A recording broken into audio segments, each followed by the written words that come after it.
And this study we're going to talk about today is the Global Business Ethics Survey, which is really the only study of its kind in our industry. It's a longitudinal cross-sectional study, if there are stats fans in the crowd. But it is meant to be a global look at the state of ethics in workplaces around the world. Hello, everyone. This is Tom Fox, and I'd like to welcome you to a special 5-part podcast series sponsored by the Ethics and Compliance Initiative, or ECI, on the 2021 Global Business Ethics Survey.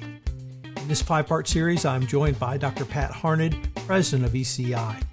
Since 1994, ECI has conducted the only cross-sectional study of workplace conduct from the employee's perspective.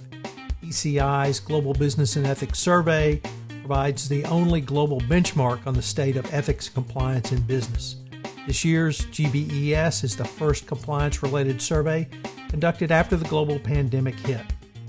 Over this series, we will review the key findings, how retaliation against whistleblowers is taking an alarming turn, the impact on COVID-19 on compliance, and we conclude with conclusions and recommendations. In this episode 2, we take up key findings in the 2021 GBES.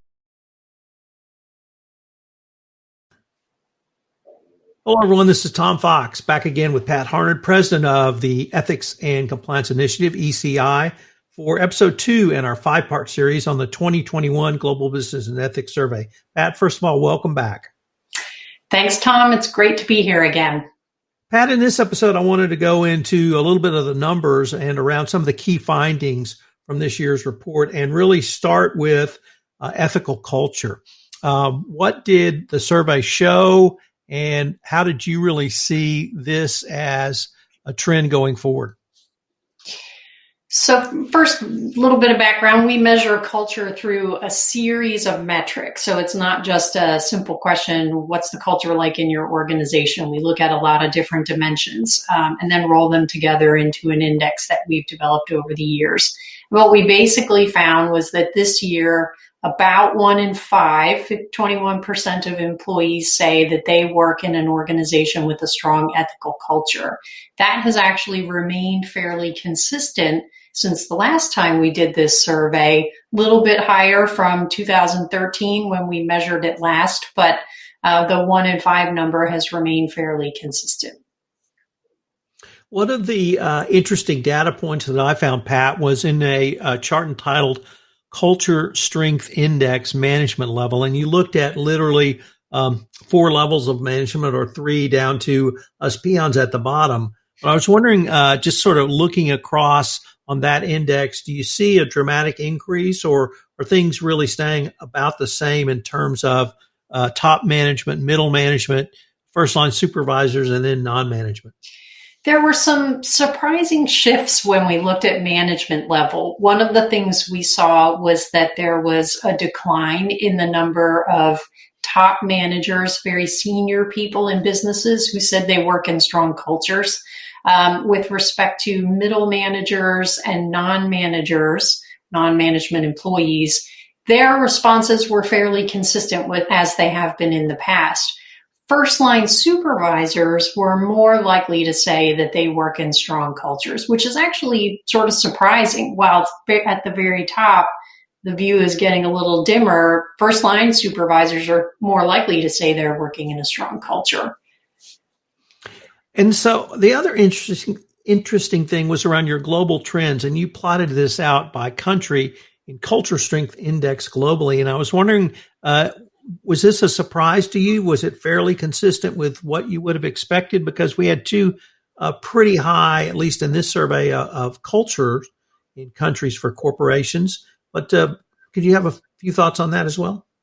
Sure. There were some surprises. I mean, we have in the past, when we've looked at all of the global differences, we've called out Brazil, Russia, India, China as usually having the highest and lowest numbers with respect to most of the metrics that we look at. But when it came to culture, again, some sort of similar findings that those were the countries that were outliers, but for very different reasons.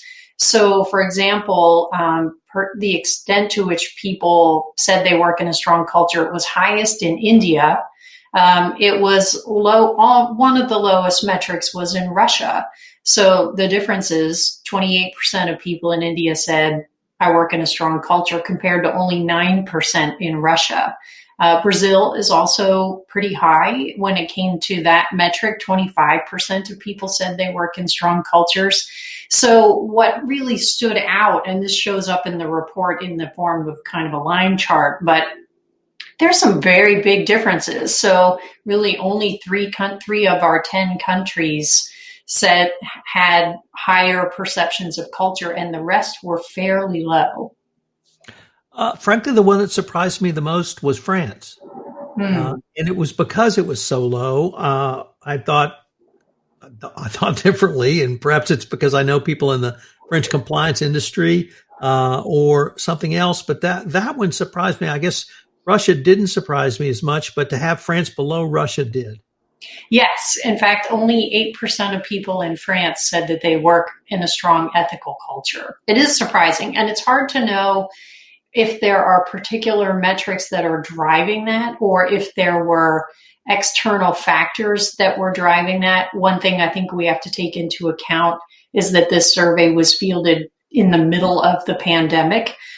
So it also could be that people's perceptions more broadly were affected by that, especially when you're asking them questions about perceptions of top management and willingness to report and other things like that. But it was a surprise, and I wish I could say we know for certain with certainty why that is, but they did stand out.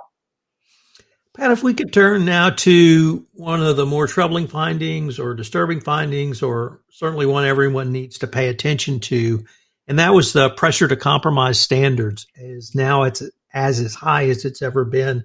So maybe you could start off by walking us through the numbers, and then we might explore what it might mean.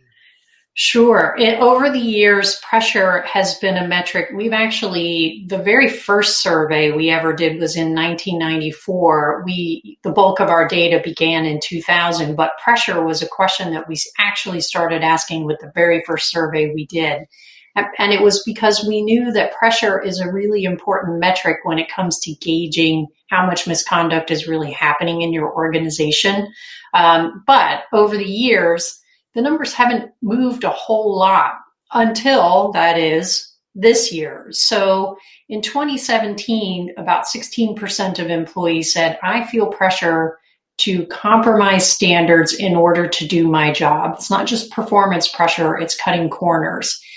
This year, 30% of employees said they feel they have to cut corners in order to do their job.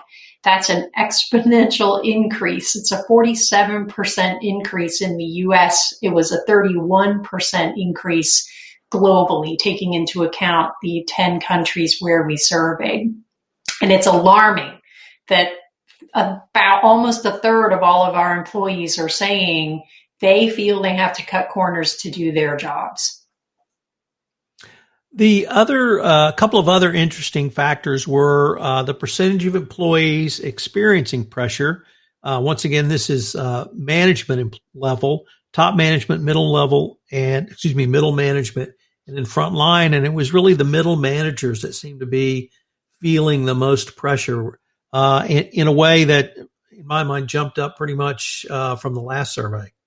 Yes, and in a lot of ways, the trend for middle managers, when you look at the charts compared to each other, the averages, and just by broken out by management level, middle managers mirror the overall trend. They're a big driver in the increase in those numbers.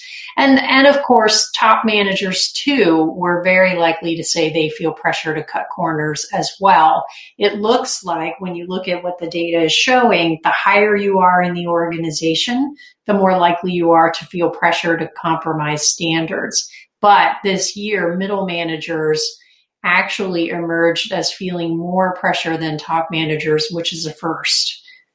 So there's some sort of dynamic happening there, and it could well be that, middle managers are the people who are trying to carry out strategy, they're trying to reinforce the tone coming from the top, but the troubling trend is that they're feeling like they have to actually break the rules in order to do those things.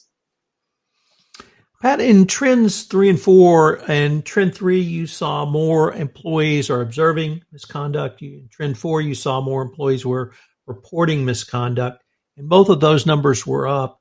Do you find that those findings together are consistent around if misconduct is occurred, it's seen and it's reported more? Yes, and there's some encouraging news sort of hidden in there, buried in there. I mean, it's never a good thing when we say, well, misconduct is trending upward. That's the nightmare for every business leader out there. But the good news that goes along with it is that people are far more likely to be reporting observed misconduct. So this year, 86% of employees in the US who observed misconduct said that they reported it to management. And they not only did they report it, if they saw multiple types of misconduct, they reported it every time, which is, and one of the things we've learned from this research is that reporting behaviors are a reflection of ethics and compliance program work. So it's a nice measure that while misconduct is going up, not good, it does appear that the work that we're doing in our industry to establish good, high-quality ethics and compliance programs is having an impact because employees are reporting.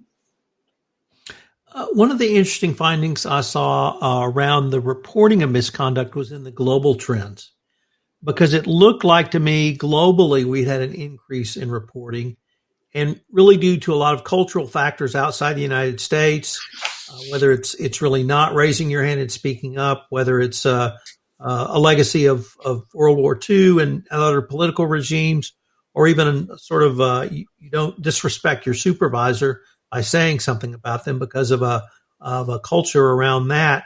All of those seem to be breaking down a little bit, and we actually see, at least if I'm reading this right, more reporting globally. Did I read that right, or is that a fair assessment?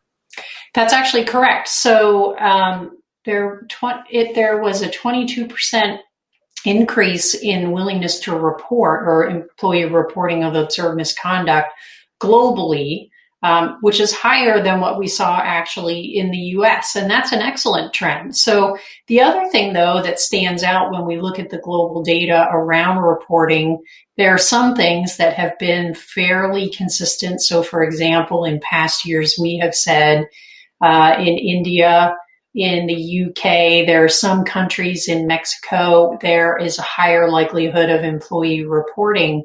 But we saw major increases, significant increases in other countries around the world this year. In Brazil, for example, 79% of employees said that they reported observed wrongdoing. France, we talked about France for their low numbers for culture, but 83% of employees who observed misconduct reported it. Germany is in sort of along those similar lines, 78%. So it is an interesting thing that we saw increases in the US. We also saw higher increases in other places around the world. Pat, unfortunately, we are near the end of our time for this episode, but I hope our listeners will join us in our next episode when we take up one of the most troubling findings in the report, and that's retaliation. Until then, I look forward to continuing the conversation.